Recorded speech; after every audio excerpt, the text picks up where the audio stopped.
noches, querida audiencia. Bienvenidos a Mirando Lejos. Hoy verdaderamente me sorprendió mucho el impacto mediático que tuvo y las críticas ácidas que tuvo la presencia del presidente Santiago Peña a la Junta de Gobierno, a la sede del local de la Asociación Nacional Republicana Partido Colorado. Verdaderamente hay veces que pienso, también escuché algunos comentarios de políticos de la oposición. A mí me sorprende muchas veces cómo es que lo anecdótico o algo que debe considerarse un hecho normal en la democracia se desfigure con comentarios que me parece que no se compadecen con la realidad. Que el presidente Santiago Peña haya visitado la sede del Partido Colorado o la sede de otro partido político, me parece que es un acto esencialmente republicano, porque el presidente de la República fue a rendir cuentas, o por lo menos a decir qué estaba haciendo con el gobierno. No sé si a rendir cuentas, tampoco se va a rendir cuentas al Congreso, se va a decir qué está haciendo en un año de gestión gubernamental. Yo recuerdo cuando era director de la ITIPUBI Nacional, mi partido también me había solicitado que asistiera a una sesión del directorio partidario para explicar, o si quieren decir ustedes, rendir cuentas de lo que yo estaba haciendo al frente de la ITIPUBI Nacional. Y no tuve ningún problema en concurrir, como tampoco tuve el problema en ser el único director de la ITIPUBI Nacional que compadeció ante una cita de la Cámara de Diputados, sin poner ninguna acción de amparo, ninguna acción de inconstitucional. Me fui, hice acto presente, porque creo que los hombres públicos nos debemos la transparencia y nos debemos explicar que estamos haciendo función de gobierno. Pero también recuerdo cuando Nicanor Duarte Frutos, en el año 2003, visitó la sede de mi partido Liberal Radical Auténtico y nadie se rasgó las vestiduras. Y también recuerdo cuando Mario Abdo Benítez también concurrió a la sede del Partido Liberal Radical Auténtico. Y también recuerdo cuando yo en persona concurrí a la Junta, no a la Junta, a la sede del Partido Colorado, que en aquel entonces estaba presidido por José Alberto Alderete. ¿A los efectos de qué? A los efectos de solicitar la colaboración del Partido Colorado para las reivindicaciones que íbamos a llevar adelante en la negociación con Brasil en el periodo Lugo-Lula. Eso es normal en democracia. Eso no nos tiene que asustar. A mí lo que muchas veces me preocupa, y eso creo que tiene que ver, y eso explica por qué el vacío, por qué Peña gobierna solo y no tiene oposición. A mí me preocupa que la oposición eleve su voz por un acto esencialmente republicano, por un acto que tiene sentido político, porque Peña necesita, en primer término, Peña no necesita cooptar a la oposición. Lo que Peña necesita es tener, sí, cierto, la cooperación del partido que le llevó al gobierno. Y veremos hasta cuándo funciona esta unidad político-partidaria del Partido Colorado. Ya varias veces hemos dicho, al Partido Colorado le ha resultado muy bien la ecuación de ser oposición al mismo tiempo y ser gobierno. Bueno, hoy le están acompañando la gestión a Santiago Peña. Que siga eso adelante, que sean los colorados los responsables del gobierno. Y es natural que quien gobierne sea el que construya la gobernabilidad. La gobernabilidad no construyen las fuerzas opositoras. Las fuerzas opositoras en un país desorganizado como el nuestro tienden a la entropía. ¿Qué es la entropía? El caos del sistema.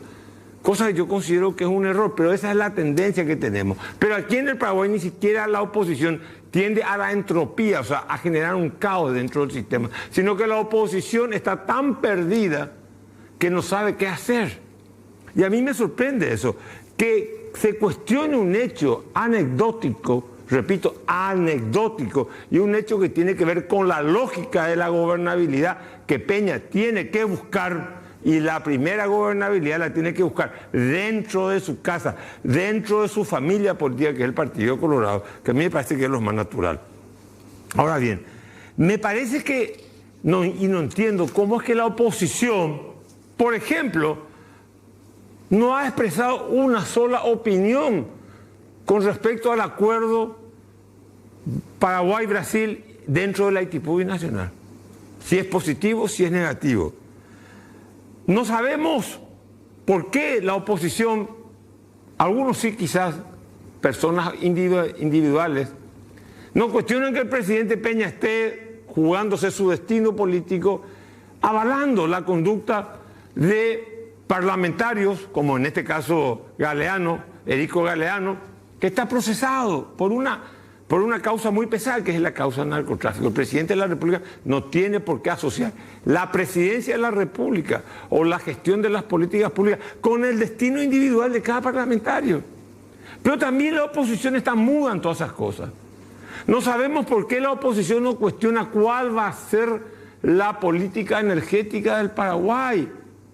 No sabemos, la oposición todavía no nos ha dicho qué se va a hacer. No le preguntó al presidente Peña qué se va a hacer con el dinero que en 3 años, el año 24, 25 y 26, va a entrar por el acuerdo de Itaipú. Tampoco no sabemos si la oposición está reclamando que esos fondos pasen por el Parlamento o se gasten en paralelo al presupuesto general de gasto de la nación. Yo creo que hay una serie de cosas que le van a dar otro nivel y otro ángulo a la política paraguaya. Yo no creo que nosotros o los paraguayos no merezcamos un gobierno que actúe vacío, sin que nadie esté enfrente. Peña necesita oposición, pero necesita una oposición que le haga una oposición en serio.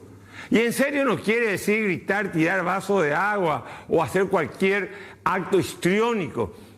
En serio quiere decir preguntarle cómo vamos a mejorar la educación en el Paraguay, preguntar cómo vamos a pagar la deuda que tiene el IPS, preguntar cómo vamos a hacer la reforma fiscal. Al final hicimos la superintendencia de pensiones, pero todavía no hemos hecho el trabajo que sí le va a dar sostenibilidad a la economía pública paraguaya y a la macroeconomía paraguaya, que es la reforma de las cajas fiscales. Para eso le tenemos hoy a César Barreto para hablar de eso.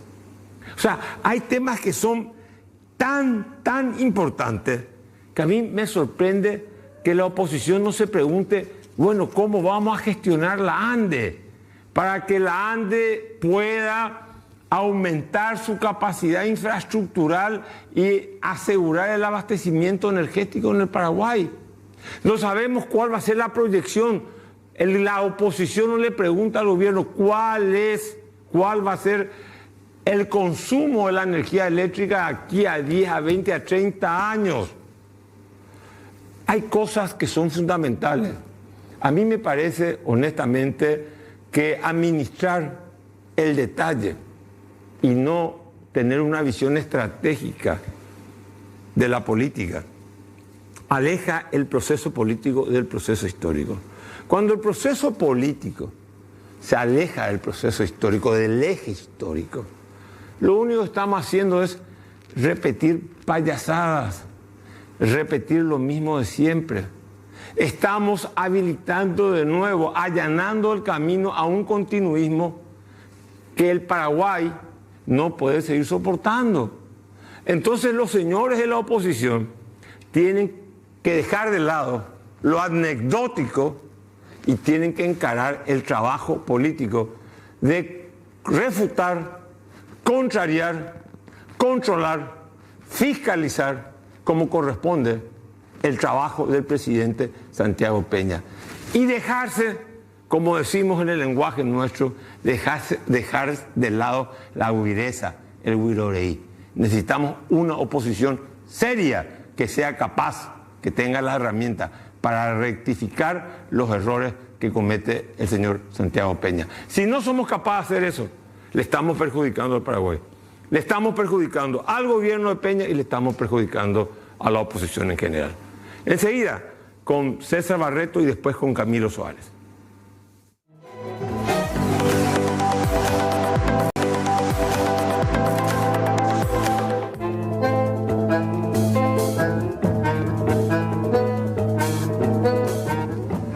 Bueno, seguimos mirando lejos. Estamos con el prestigioso economista, exministro de Hacienda, César Barreto, columnista del diario Última Hora. César, en el acuerdo que se firmó, que se hizo público, traigo el diario acá porque en la parte final dice, entre Paraguay y Brasil por el tema Itaipú, dice, las altas partes se comprometen a concluir la revisión del anexo C del Tratado de Itaipú antes del 31 de diciembre del 2024.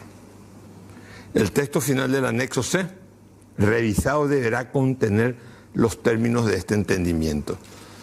¿Quiere decir esto, te pregunto, que lo que se acordó ya es el anexo C? Yo tuve la misma interpretación también, en especial cuando habla de que básicamente van a volver a aplicar un modelo de costo básico, digamos, que es básicamente la continuación del actual anexo C hacia el futuro, ¿verdad? Es como que vamos a hacer esto transitoriamente y a partir del 2027 la tarifa tiene que bajar al costo que debería luego haber bajado ya ahora, más o menos, ¿verdad? Esa es la... Sí, claro, pero todo eso sin negociar el anexo C. Claro, pero ese es el principal aspecto del anexo C. Y después hay otra parte que dice que Paraguay tiene la libertad de poder comercializar su energía en el mercado brasileño, claro, que es la otra parte, ¿verdad? Claro. Que hasta ahora se regía en un régimen de obligatoriedad del Brasil de comprar el excedente que Paraguay no consuma, y a cambio le pagaba al Paraguay un monto adicional que se llama compensación por cesión, ¿verdad? Pero eso se libera, no hay más ni obligación del Brasil de comprar pero tiene que haber una modificación del tratado para eso. No, claro, ahora, eso requiere una modificación del tratado, efectivamente. Y la aprobación del Parlamento brasileño. A la aprobación del Parlamento paraguayo y brasileño, ¿verdad? Que puede irse a las calendas griegas eso.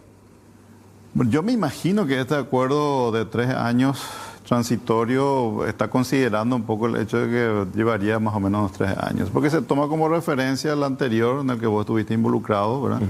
Que más o menos tomó unos 3 años hasta que entra en vigencia. Pero Lula tenía mayoría. Lula tenía mayoría. Hoy no tiene mayoría. Hoy no tiene mayoría. Nadie puede garantizar hoy en Brasil un resultado en este sentido. Y si baja de 19 que está ahora, 19 tanto, el megawatt mes, va a bajar a 9,28. O sea, quiere decir que nosotros le vamos a estar vendiendo a Brasil sin compensación ni nada, a $9, 28 más o menos, el megawatt mes. Y nosotros no tenemos capacidad de consumo todavía interna. Bueno, ese tema de la compensación, mi interpretación es que mientras el anexo C no se modifique formalmente, sigue rigiendo el actual, con lo cual la compensación tiene que seguir pagando el Brasil hasta que el anexo C nuevo esté en vigencia. Sí, pero ellos este es un acuerdo de gobierno, no es un acuerdo parlamentario. Bueno, pero esto dura hasta el 2027. Sí, pero hasta que Lula sea presidente. Mientras tanto, el anexo C actual sigue vigente hasta el 2027. Claro, pero ya ahí baja la tarifa. No, pero de hecho ahí ya baja la tarifa. Pero acá ellos mismos dicen que baja la tarifa. Sí, así es. A costo, o sea, digamos que nosotros se puede dar la situación paradojal de que le vamos a estar vendiendo la energía limpia, renovable, a un precio verdaderamente ínfimo al Brasil, debido a que nosotros no tenemos la capacidad de consumo interna. Porque el problema ahí se resuelve si es que nosotros consumimos la energía. O sea, claro, hay excedente porque nosotros no consumimos todo, no tenemos capacidad de consumo, ¿verdad? Pero esa cuestión de que sea ínfima o no la tarifa depende finalmente del propio mercado brasileño y las tarifas que estén vigentes en el mercado brasileño en ese momento. Una gran innovación de los últimos años ha sido la aparición de energías renovables, tanto solar como eólica en Brasil, en cantidades muy grandes y a costos que los chinos lo han bajado sustancialmente, el costo de los paneles solares, ¿verdad? Y hace que el costo de la energía solar sea muy competitiva. No es tan segura como la hidroeléctrica, eso es categórico. Es interrumpida. Es interrumpida. Claro, no tiene el problema de la seguridad. No es firme. No es firme. Itaipú tiene la ventaja de que es firme. Firme. O sea, a no ser que haya problemas de sequía, qué sé yo, como la última vez, pero En general, 70-80% de su capacidad puede producir casi todo el tiempo, ¿verdad? Entonces, el tema quiero nomás ir a este punto, que el precio de mercado brasileño viene bajando. Hay que tener presente eso. No podemos no tomarlo en consideración, ¿verdad? En ese punto puede llegar a ser a esta situación rara de que toda nuestra demanda, que yo he apoyado todo este tiempo también, de que era bueno tener una libre disponibilidad de energía, puede ser que terminemos vendiendo a un precio más bajo de lo que teníamos con la compensación. Pero entonces, puede ocurrir. No, y aparte no sé cómo, el tratado prohíbe la venta. Prohíbe la venta, no se puede vender.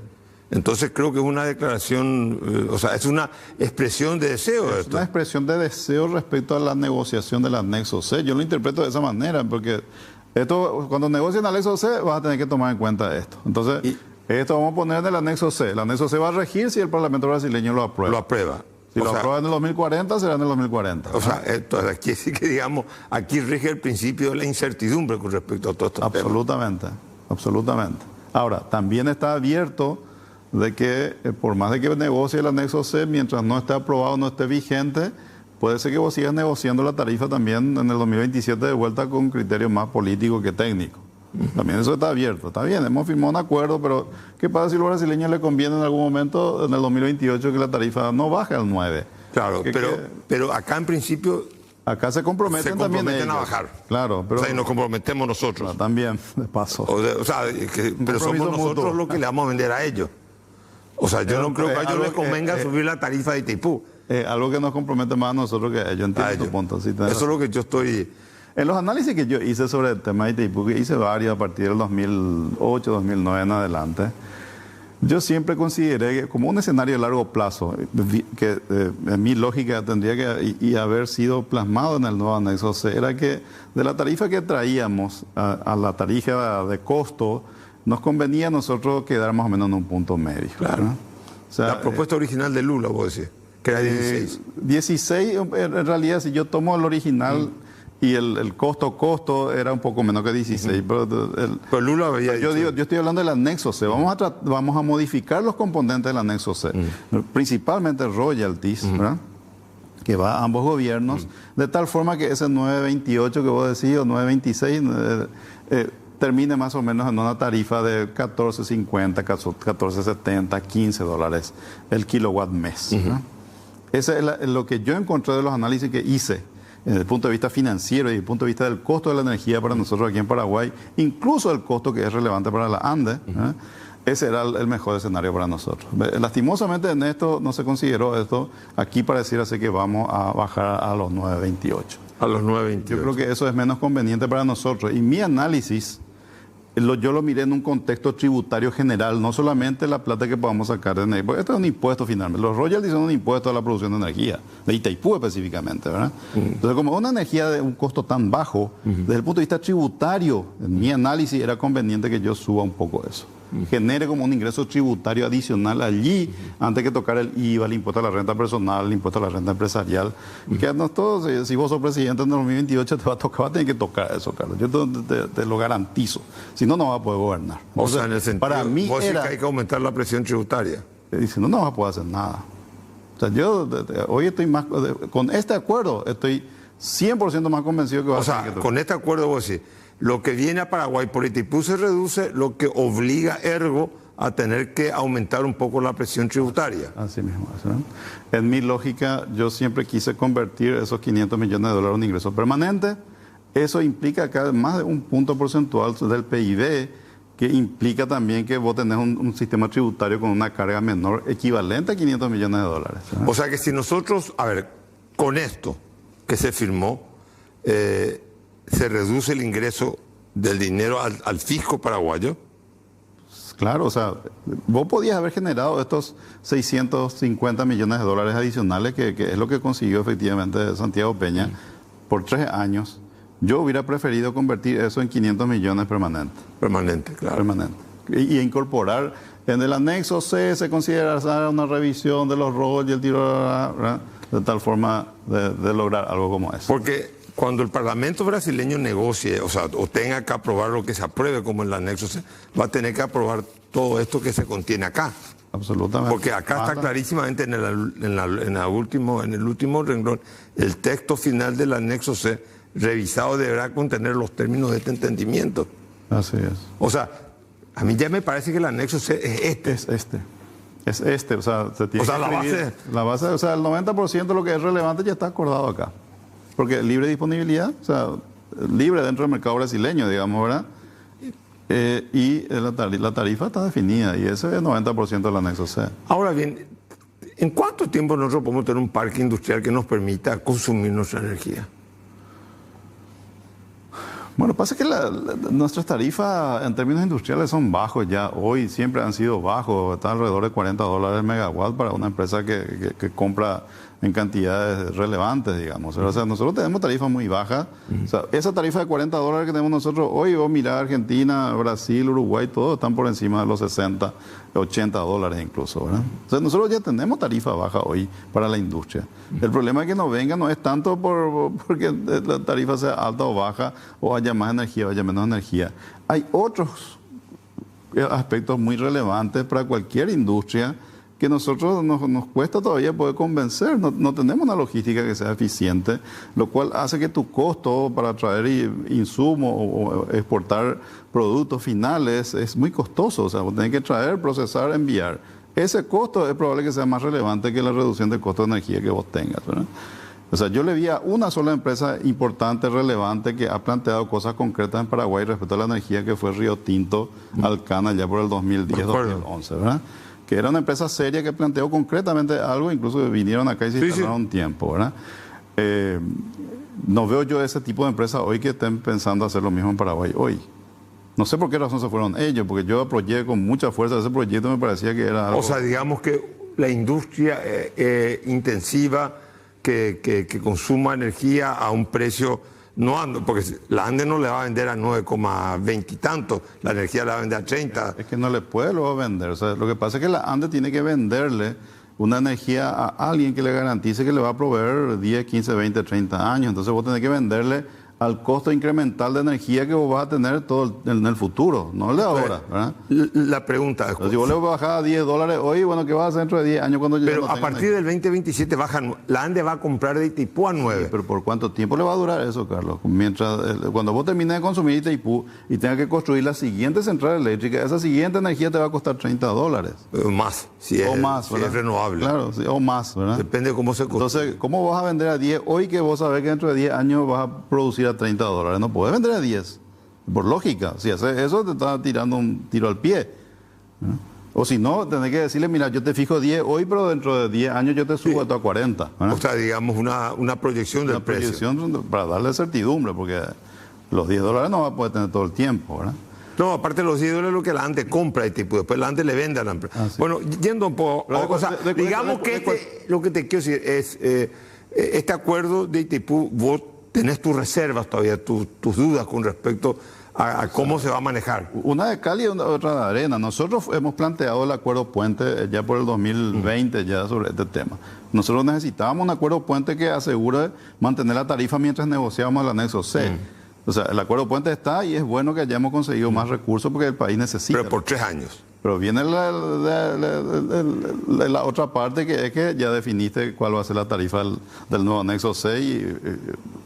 Si la tarifa es 12 megawatt, $12 el megawatt, $12 el kilowatt mes. El kilowatt mes, Brasil recupera lo que nos da el 24, el 25 y el 26.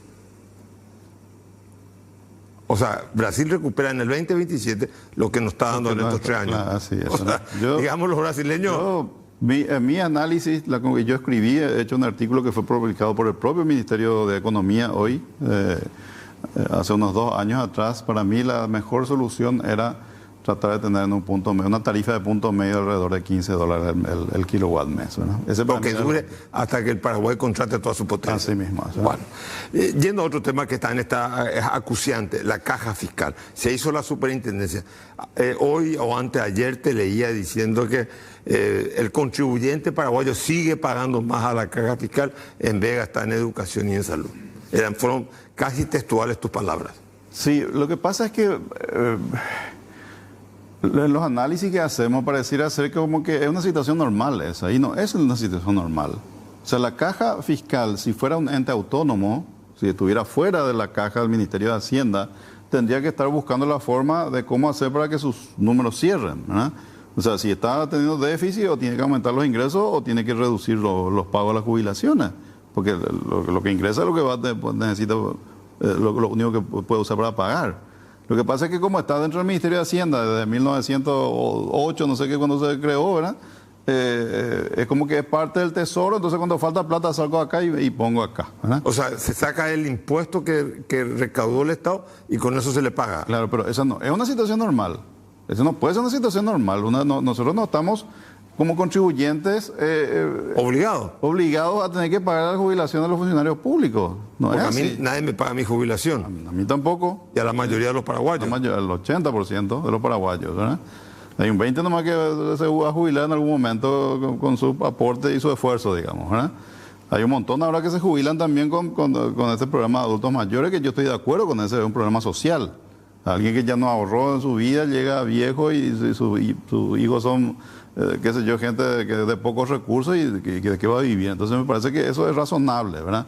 Pero o sea, vamos a llegar a una situación en la que el 70% de las personas en tercera edad van a recibir ese subsidio y no una jubilación a la cual haya aportado durante su vida laboral.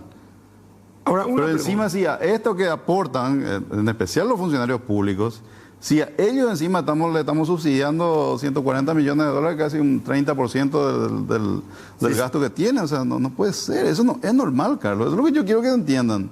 Esta es una situación anormal. Esto explota ya por el 2029, 2030. O sea, ese 140 millones se nos va a ir a 400, 450 millones de dólares. Que hay que sacar de impuestos. Que hay que sacar de impuestos. Y no vamos a tener los ingresos de Itaipú. Y no vamos a tener los ingresos de Itaipú. ¿Y qué va a hacer? ¿Va a tener un déficit fiscal de 2 puntos, 3 puntos del PIB? ¿O va a aumentar impuestos para poder pagar las jubilaciones? Te pregunto, la proyección demográfica, ¿vos crees que el Paraguay va a estabilizar su crecimiento demográfico? Según el último censo, una mujer paraguaya da 2,3, es la natalidad hoy en día. La producción de una mujer, eso de alguna manera estabiliza a la población, no la disminuye, pero la deja en 6 millones. ¿Vos crees que va a aumentar esa explosión demográfica que esperábamos? No, porque esto también va a complicar que van a haber menos contribuyentes para pagar, y la longevidad hoy en día también es un problema fiscal, de alguna manera, para decirlo. Sí, o sea, en principio lo que impacta es que el crecimiento poblacional es bajísimo, menos del 1% va a ser en los próximos años, ¿verdad? Ponerle 2050, 2060 en adelante, la población se va a estabilizar y después va a empezar a caer. ¿Hasta cuánto vos pensás que nosotros podemos crecer? No hice las proyecciones. No hiciste la proyección. No hice las proyecciones, pero lo preocupante es que hoy el crecimiento de la economía del país depende mucho de la fuerza laboral. O sea, de hecho, nos ha traído el bono demográfico en estos 15, 20 años, que dio un impulso al país. El país creció bastante, ¿verdad? Ese impulso del bono demográfico va a ser muy marginal en los próximos años. Se desacelera totalmente. Se desacelera. Y eso genera problemas en la parte, obviamente, de jubilaciones, ¿verdad? Porque menos van a poder contribuir. Menos van a contribuir, más van a solicitar que se jubile y los números cada vez van a ser más desproporcionados. ¿Y qué hay que hacer para resolver el problema de las cajas fiscales? Si vos fueras ministro de Hacienda. Hay que cambiar los parámetros. Bueno, ¿y qué quisiera cambiar? ¿Qué significa? Que los maestros no se van a poder jubilar a los 47 años de edad. No pueden jubilarse a los 47 años de edad. O sea, vos no podés aportar los 25 años y jubilarte, estar de jubilado 30 años. O sea, vos aportaste, creo que 16% aportan ellos, ¿verdad? 16% todos los meses para recibir después el 85%, no me acuerdo qué porcentaje de su último salario durante 30 años. Imposible eso es. O sea, eso implica de que con impuestos nosotros vamos a pagar esto. Esto es lo que hace falta. Los maestros se tienen que jubilar como cualquier común de los mortales, hoy a los 65 años. Ni siquiera a los 62 años de edad de IPS es suficiente. Hoy, con esta dinámica demográfica que estás mencionando, 65 años es el correcto para Paraguay. Dentro de 15 años seguramente va a ser 70, ¿verdad? Hoy es 65. Pero si vos no llevas esa edad de jubilación a los 65 años, vas a tener una población de jubilados, de gente jubilada, de adultos mayores muy jóvenes que van a estar viviendo de pago de jubilaciones del Estado en los próximos años. De hecho, se están jubilando masivamente. Una última pregunta, disculpame este cambio de tema, contigo se puede hablar de tantas cosas. ¿Cómo ves el dólar? ¿Por qué está subiendo tanto el dólar? Ya hubo intervención en el Banco Central. Varias cosas. El dólar como es una variable que nos relaciona a la economía paraguaya con el resto del mundo. Hay una multiplicidad de cosas que le impactan al mismo tiempo, muchas que de un lado y otras del otro lado, ¿verdad? Pero lo que está prevaleciendo mucho en estos meses es de que, si bien la producción de soja fue buena, que vamos a producir casi un poco más de 10 millones de toneladas, pero el precio cayó, de lo que vendimos en estos meses, vendimos a un precio 30% menos que el año pasado. Entonces también aumentaste la producción 10%, pero el precio te cayó 30% y el ingreso de divisa cayó 20%. Entonces eso, primero, el importador que esperaba que el dólar esté bajo ahora, pues normalmente hoy los importadores ya compran en el momento en el que le conviene, no en el momento en que necesita para pagar, ¿verdad?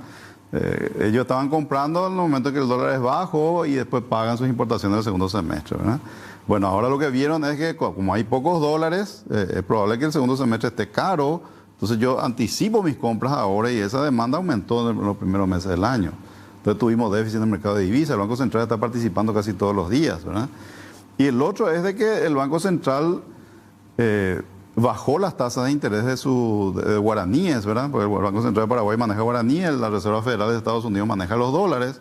El precio de los dólares es la tasa de interés en dólares y el precio del guaraní es la tasa de interés en guaraníes, ¿verdad? Bajó mucho la tasa de interés acá, al 6%, y en Estados Unidos está en 5,50. O sea que hay que subir la tasa en guaraní. Lo que pasa es que este es desproporcionado, o sea, el ahorrista que decide en qué invertir, compara estas dos cosas que normalmente tienen una diferencia de 2,5, 3 puntos, de repente habrá 0,5 nomás. Si ese es el incentivo que yo tengo, yo invierto en dólares. Este genera una demanda extraordinaria de dólares, ¿verdad? Que no es normal todos los meses, de repente te apareció una mayor demanda solo porque la gente prefiere invertir sus ahorros en dólares. Hoy porque las tasas le dan ese incentivo, ¿verdad? Bueno, estuvimos con César Barreto, el ministro de Hacienda, dentro de poco lo vamos a volver a tener por acá porque creo que tiene mucho que decirnos. César, muchísimas gracias. Un placer, Carlos. Volvemos ya, Camilo Suárez nos espera.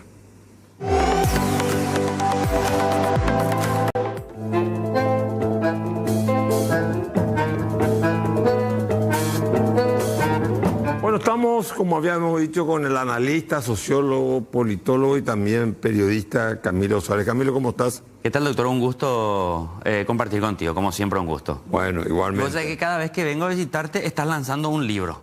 ¿Sí? Y eso que no es que vengo vengo cada un par de meses y en un par de meses otro libro más. Así que un año. Te felicito, ¿Sí? Te felicito. ¿Te está gustando el elevado precio del honor? Sí, no te puedo comentar lo que con un amigo en común a quien también le regalaste el libro me estaba comentando con relación al desarrollo que tenía. Me decía, pucha, el último libro, El andar del lobo, tiene como una especie de... Este libro tiene una continuidad histórico universal. Le dije, sí, le dije. Él es admirador de esa dimensión de la historia. Pero bueno, después hablamos de eso. Bueno, decime, ¿cómo estás viendo la situación política? Pues sabes que tengo que decirte que venía pensando en cómo estructurar el planteamiento que quería hacer del análisis de la situación de la coyuntura, pero escucho tu intervención al principio del programa, tu editorial de inicio, y tengo que decir que varias editoriales tuyas, que suelo ver incluso después que se comparten por redes sociales, son muy certeras. La otra vez hacías un comentario vos con relación a la discusión que se generaba en torno al acuerdo con la Unión Europea, el acuerdo comercial. Sí. Básicamente nomás, lo que yo entendía es lo que de alguna manera también yo planteaba de manera bastante más precaria y sin tantos elementos como vos planteabas, pero decía, a ver un poco señores, si nosotros reivindicamos que estamos en una sociedad del libre comercio, nosotros no podemos decir al comprador, no. Tus reglas tienen que cambiar. Claro. En todo caso, lleguemos a un acuerdo entre compradores y vendedores, pero nosotros no podemos decir, ellos están abusando y quieren imponer su agenda. No, ellos quieren comprar. Y si nosotros queremos vender, tenemos que saber que tenemos que venderle al comprador tal cual el comprador. Y si no, busquemos otro comprador. Claro, pero el problema allí no es un problema solamente mercantil, Carlos Mateo. El problema allí es cómo se construye el relato político / ideológico Porque en el relato político e ideológico se construyen consensos y se construyen hegemonías políticas, sociales y culturales que son las que generan la fuerza de la movilidad social. Y conecto eso con tu editorial del principio. Creo yo que uno de los grandes déficits, si no el principal déficit democrático paraguayo, tiene que ver con que nuestra oposición política no consigue tener beneficio de inventario de su agenda. Voy a explicar un poco qué quiero decir con estas palabras un poco raras. Yo no creo en el vacío cuando se dice la ausencia del Estado. La ausencia del Estado no existe como un vacío. Alguien ocupa esa ausencia. Si no es el Estado, va a ser el narco. Si no es el narco, van a ser una banda paramilitar o va a ser una organización social. No existe el vacío. Siempre una fuerza ocupa ese vacío. En la oposición no existe el vacío de agenda, como cuando se suele decir, la oposición no tiene agenda. No, la oposición tiene una agenda. El gran problema, creo yo, es que la oposición tiene una agenda de la cual ella misma, la oposición, no es consciente de dónde viene. Es como el idioma aprendido, simplemente se mueve en el idioma sin saber de dónde viene el idioma. Entonces, ¿la oposición qué hace?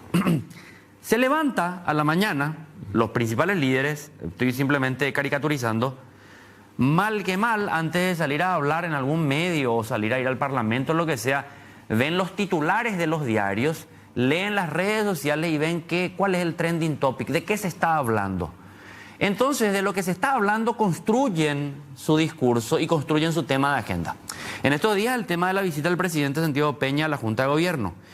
Yo no podía entender cómo incluso algunos de los más conspicuos analistas políticos, periodísticos, que no hacen militancia partidaria, pero que sí empatizan con la oposición paraguaya, reforzaban tanto como el tema más importante era que Santiago Peña se va. ¿Por qué se va Santiago Peña a la Junta de Gobierno si él es presidente de la República y tiene que rendir cuenta en el Congreso el 1 de julio? Yo decía, ey. El fundamento de la democracia es la disputa política en la sociedad civil. Presidentes, senadores, diputados, nosotros podemos estar en desacuerdo con todo, pero son producto de una puja y una pugna democrática, no de manu militari, como teníamos nosotros regímenes anteriores. Entonces, ¿cómo llegó Santiago Peña a la presidencia de la República? Por el voto popular del Partido Colorado. Hicieron fraude, no, esa es otra discusión. Pero por democracia llegan por los partidos políticos. Imagínate vos, Carlos Mateo, que nosotros le cuestionemos al presidente de la República, que es el cargo más político de los políticos que pueden haber, que se vaya a su partido político. Cuando que creo yo que la discusión no es que se vaya al partido político, la discusión es cuál lo que es el modelo político que el Partido Colorado le está dando a la sociedad paraguaya desde el 13 de enero de 1947. Pero de eso no se discute. Se discute ese acceso, esa cuestión accesoria casi folclórica. Mirá quién le manda, mirá lo que le dice, mirá lo que... Pero cuando tienen que discutir cuestiones sustantivas, están absolutamente perdidos. Esa discusión que estaba teniendo recién con el exministro de Hacienda, César Barreto, es una discusión de la cual está absolutamente ausente la oposición. La oposición decía, queremos ver el documento, ¿quién firmó? ¿Quién no firmó? Ey, con los elementos que se tienen, vamos a discutir después el tema de la firma o no, pero vamos a discutir un poco qué hacer con este punto de partida planteado hoy entre los dos gobiernos. ¿Es o no suficiente? ¿Es o no? La oposición no discute. Entonces, ¿qué pasa? El Partido Colorado tiene esa hegemonía absoluta y la oposición tiene una agenda que es la reacción reactiva, valga la redundancia, de lo que el Partido Colorado está haciendo, pero no plantea una alternativa. Y eso, digamos, se está notando, por ejemplo, para mí un hecho anecdótico, que el presidente, o sea, no es anecdótico, es un acto hasta, diría yo, republicano, que yo, si en la hipótesis que fue presidente, me convoca a mí, o yo le pido a mi partido que me convoque. Creo que sucede en todas las democracias. Es como el católico que va a misa. No sé, no, pero aparte que uno tiene que buscar la gobernabilidad en su propia familia, o sea, que uno vaya y explique su política para que su partido la apoye, me parece que responda al sentido común para mí, te juro. Yo quisiera que si la oposición ganara el gobierno, el que gana la presidencia del gobierno al día siguiente no se entendiera diciendo, no, yo voy a ganar con mi grupo de consultores. ¿Pero qué vas a hacer? ¿Una aristocracia iluminada? O con los técnicos. que es la otra gran discusión. Me da mucha pena que se siga insistiendo en lo técnico versus... Ahora, por ejemplo, algunos quieren explicar el gobierno de Santiago Peña en la clave los técnicos, y allí le ponen a Lea Jiménez, Fernández Baldovino, Hilo Moreno, no cuánto, versus los políticos, José Alberto Alterete, Baruja, etcétera. Pucha, la otra estábamos en una clase discutiendo. Y te quiero hacer una pregunta sobre eso. Sí. ¿Escuchaste vos que dicen que Lea se va a embajador a Sí. Estados Unidos? Sí. Que se va José Alberto Alderete. Así, como jefe de gabinete. Pero, ¿y eso que en la hipótesis que sucediera? Yo no creo que sea conveniente para el gobierno, pero sería el triunfo de los políticos sobre los técnicos, o es solamente una especulación, un rumor. ¿Te parece que eso va a suceder? No, yo ¿Que creo, por los elementos que estoy visualizando, que sí se van a dar esos cambios. se dan? Sí, y que tiene que ver no tanto Es el triunfo de los de políticos. los políticos versus los técnicos, porque los técnicos me plantearía como una cuestión de que yo estoy enfocado en el cumplimiento irrestricto de la mecánica del cargo, como si fuera que el cargo es emanado de un concurso de méritos y aptitudes. No, pero a ver un poco. Pero es un cambio, digamos, hay una pulseada Hay ahí una atrás. pulseada política de los dos sectores, porque Lea Jiménez encabeza un sector político del gobierno de Santiago Peña, Sí. que presenta su relato como que nosotros somos los técnicos. Lea Jiménez quiere ser candidata en el 2028. No, pues está bien eso. Y está muy bien. ¿Y Alderete por qué entonces? Porque Alderete sería el pacificador, el de consenso de todos los sectores para poder tratar de calmar un poco que no se abran las internas del gobierno. Porque el problema del gobierno de Santiago Peña es que al no Pero tener... entonces vamos, Lea candidata, pero estás diciendo una noticia para mí que yo no sabía, una novedad. Lea candidata al 2028, le mandan embajador a Estados Unidos la La enfrías, sí. Y Pedro Porque- Aliana, que se supone que claro, pero es el allí, sucesor allí, pues, natural. allí pues está. Hay pues un grupo del gobierno de Santiago Peña que, digamos, le coquetearon, coquetean con la idea de construir un peñismo. Y allí están aquellos que están más vinculados a, entre comillas, otra vez, lo técnico. Fernández Baldovino, Lea Jiménez y compañía. ¿Quién es la figura, la articuladora de ese espacio? Es Lea Jiménez, que tiene sus hombres, mujeres, tiene sus elementos en diferentes dependencias, carteras, ministerios. Tiene Bueno, colocados allí. Pero eso desconoce, esa lógica, esa visión desconoce que está el trabajo del operador político. Vos ya estás haciendo tu valoración. Yo te estoy describiendo cuál es la situación. Entonces, ¿qué sucede? Ellos quieren construir su fuerza política a partir de la ocupación de cargos del Estado que les permita tener visibilidad, presencia, direccionar el rumbo del gobierno e ir desprendiéndose de los que vos denominás operadores políticos, donde están los Aliana, Baruja, etcétera. Estos... Pero eso todo dentro del cartismo. Dentro del cartismo. ¿Y qué rol jugaría ahí Horacio Cartes? ¿Sería una instancia de consulta? Mira, ¿Deja de ser el árbitro? ¿Deja de ser el gran elector? Yo lo que entiendo... Pues yo creo que en Honor Colorado el gran elector es Horacio Cartes. Sí. Yo lo que entiendo es que en Honor Colorado y el sector más íntimamente ligado a Honor Colorado hay una... ¿Cómo decir para que sea un poco elegante? Una molestia cada vez más aguda con Lea Jiménez. Como que quieren desprenderse de Lea Jiménez. ¿Pero por qué razón? Porque Lea ¿Por Jiménez, ambición política porque Lea Jiménez o quiere- por construir el proceso de porque, toma porque ¿por según qué razón? ellos, Ah. Lea Jiménez tiene una ambición política desmedida y traicionera. Lea Jiménez no hubiera sido absolutamente nada sin Horacio Cartes. Pero Lea Jiménez respiró un poco más que Soledad Núñez. Soledad Núñez saltó del barco. Pero a Lea Jiménez le ven como una especie de... El fantasma de Soledad Núñez gira en torno a la personalidad de Lea Jiménez. Es una persona que en cualquier momento puede traicionarnos y puede vendernos, incluso si es que eso le permitiera avanzar y crecer. Entonces Pues vos sabés que me está dando una imagen de Lea Jiménez que en la vida me imaginé. se está desarticulando una interna dentro del gobierno, Carlos Mateo. Porque, a ver, allí pues está la cuestión... Pero entonces la interna es dentro del cartismo. Pero más vale. Pero en tu relato es una interna dentro del cartismo, pero sin Cartes, sin Horacio Cartes tomando posición. No, Horacio Cartes toma posición del lado contrario a Lea Jiménez, aunque él no encabece ninguna operación. Pero los hombres de Horacio Cartes claramente quieren deshacerse de Lea Jiménez. Carlos Mateo, a ver... No, pues esto es importante porque tiene Sí. que ver con el núcleo central del Sí, sí, sí, gabinete. sí. Por de supuesto. Santiago Peña, ¿verdad? Por supuesto, es más...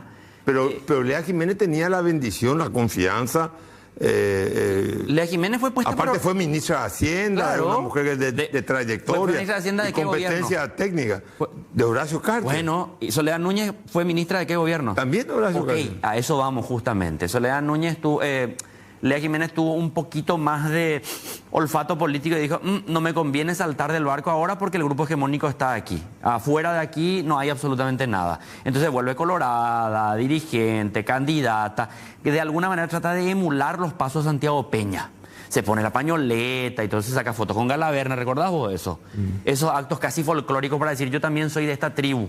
Acéptenme. Ocupa un cargo importantísimo como el cargo de jefatura de gabinete, que te voy a poner un poco ejemplos del cual nosotros fuimos parte en un momento histórico también del Paraguay. Jefe de gabinete del gobierno de Fernando Lugo era una persona que construía poder y hegemonía y generaba un malestar en todo el gobierno. No era la persona que construía consensos. Todos le veían como una amenaza porque quería ser López Perito, el sucesor de Fernando Lugo. Incluso llegó a candidatar a presidente de la República. No llegó a ningún lado, pero quería ser. Generaba mucha tensión y malestar.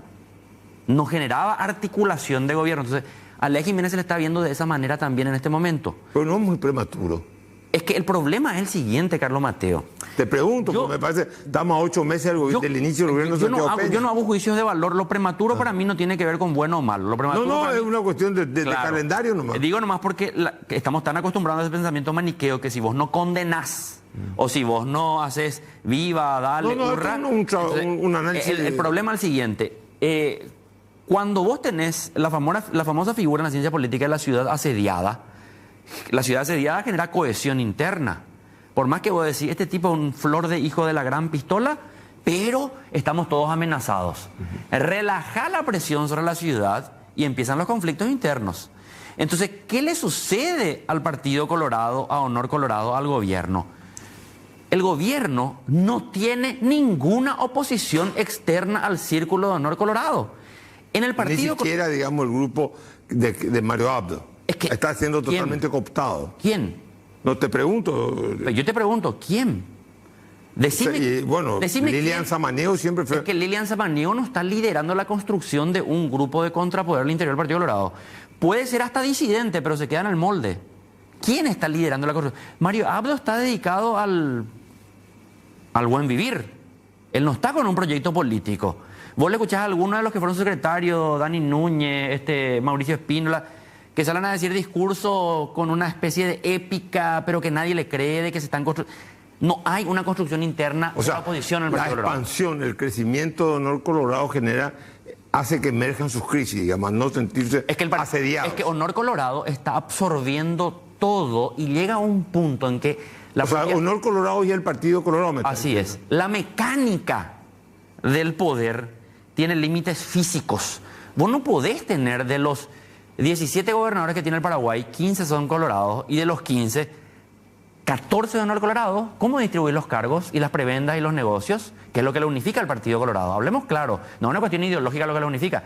No hay suficiente. Estaba diciendo el exministro Barreto, la economía paraguaya está en límite, y no es un problema moral, es un problema práctico. Vos no podés robar 2.000 millones de dólares porque se desarma todo. 20 millones de dólares. Pero 20 millones no alcanza para 15 gobernadores. Entonces, en la distribución del botín, allí van a emerger los problemas. Pero, ¿por qué Honor Colorado está concentrando tanto?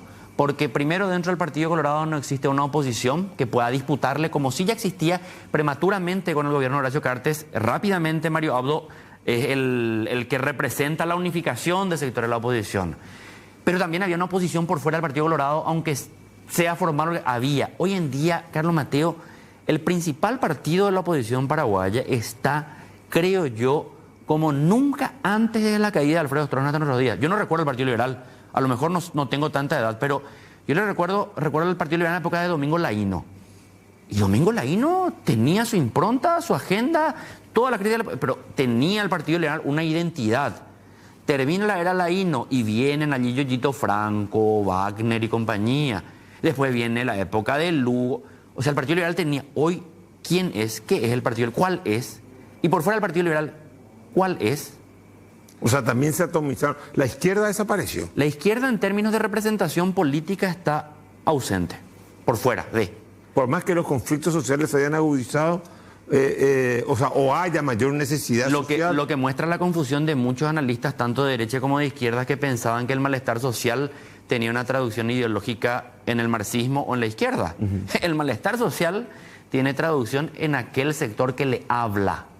Y vos le podés hablar desde la extrema derecha, que es lo que nosotros estamos viendo, ese fenómeno en el mundo, que rompió y está rompiendo el consenso post-Segunda Guerra. Mira lo que está pasando en Europa. Yo creo que lo más probable es que Trump gane, a menos que le metan preso o le maten. Yo creo que en las próximas elecciones en Francia, país central de la Unión Europea, gana Le Pen. Y yo creo que los socialistas pierden en Alemania y van a pasar a retiro por un buen tiempo.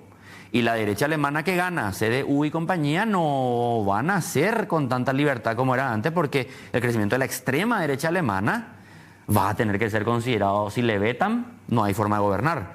O sea que hoy los que le están hablando a los excluidos son aquellos sectores políticos que hablan desde la extrema derecha, no desde la izquierda. Y yo soy una persona de izquierda. Me duele, pero no es un problema de que me duela o no.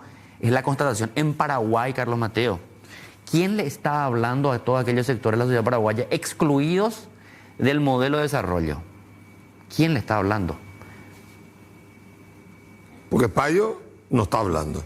No. Que era, digamos, del ángulo de la espectacularidad, de lo histriónico, Probablemente de no. lo ofuscado, también de la derecha, porque todo el mundo cree que Payo es de izquierda. No. Payo se declaró de extrema derecha, Admirador de Bolsonaro, todo ese tipo de... Mira, o sea, pero él no está hablando. Hablar no necesariamente tiene que ser, tomando tus términos nomás, con histrionismo, ¿eh? Cuidado, porque puede ser un trabajo de hablar silenciosamente, moviéndose, recorriendo el país, articulando cosas que la oposición no está haciendo, la oposición formal tradicional no está haciendo. Yo veo en Payo Cubas que él salió indemne de la crisis esperpéntica de su partido con respecto a su representación parlamentaria. No tiene costo político para él. ¿Te parece? Él sigue saliendo a las calles, Mateo, y él sigue siendo adorado como una estrella de rock and roll. Y eso yo no estoy viendo en ningún dirigente de la oposición paraguaya. Entonces hay un problema allí. Es un problema democrático. El Partido Colorado es un partido que se adecua más o menos a las reglas democráticas porque tiene un contrapeso nomás. Pero si pierde el contrapeso, el Partido Colorado tiene una vocación y una predisposición al hegemonismo autoritario. Eso es el peligro. Bueno, estuvimos con Camilo Soares. Me sorprendió todo lo que dijo con respecto a la interna. Que veo, Camilo, que está bastante, por lo que vos, según tus palabras, está bastante movido el asunto ahí dentro del Palacio de López. Y vamos a ver cómo este poder pues es bicéfalo de alguna manera. Pero que se puede entender una gobernabilidad bicéfala. Uno tiene el partido, el otro tiene el Estado, pero por lo visto, te pregunto por último, esta situación de Lea Jiménez, que yo no escuché ayer así de rebote, ¿te parece que puede generar una fricción entre Santiago Peña y Horacio Cartes? Sí, porque yo no veo que Santiago Peña tenga suficiente fuerza como para mantenerse firme en decirle a Jiménez se queda y ella va a seguir siendo la jefa y compañía. No creo que del otro lado la acepten. Esa bicefalía puede existir en tanto y en cuanto haya una asunción no pública de quién es el que manda. Así como la relación entre Estados Unidos y Horacio Cartes, que ahora en pocas semanas más se cumplen 2 años que Estados Unidos dijo que era significativamente corrupto y todo el mundo decía en Guantánamo en 3 meses. Y Horacio Cartes, 2 años después, presidente de la República y dirige políticamente presidente del Partido Colorado. Presidente del Partido Colorado. ¿Ves? Hasta yo tengo un lapsus con respecto a eso. Pero es tanta la fuerza que tiene que genera un problema. Y mirá que Santiago Peña puede decir, no, yo soy el presidente, tengo la lapicera. El problema nomás es que las imágenes que se transmiten son las que construyen los consensos sociales. Y el consenso social hoy no es que Santiago Peña tenga el poder. Estuvimos con Camilo Soares, como diría nuestro amigo en común Humberto Rubín, una noche más.